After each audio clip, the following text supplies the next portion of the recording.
বর্তমানে ওয়েদারের টেম্পারেচার বর্তমানে 35 থেকে 36 ডিগ্রি সেলসিয়াস। এখন দুপুর 3টা বাজে। দেখেন আমাদের ফ্রিজিয়ান বকনাগুলো এই 36 ডিগ্রি টেম্পারেচারের মধ্যে রৌদ্রের মধ্যে শুয়ে আছে।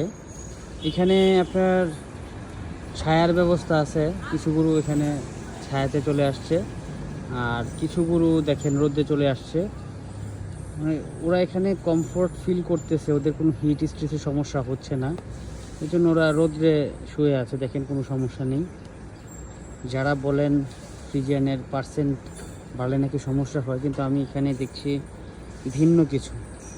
দেখেন যার ইচ্ছা হচ্ছে সেই রোদে চলে আসতেছে।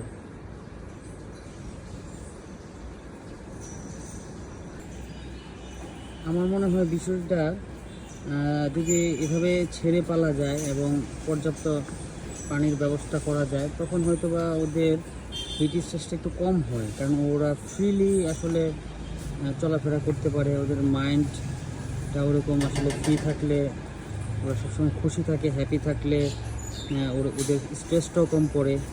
আই থিঙ্ক আসলে আমার থেকে বেটার কারো ধারণা থাকতে পারে, আমি আসলে এটা ব্যক্তিগতভাবে মনে করছি।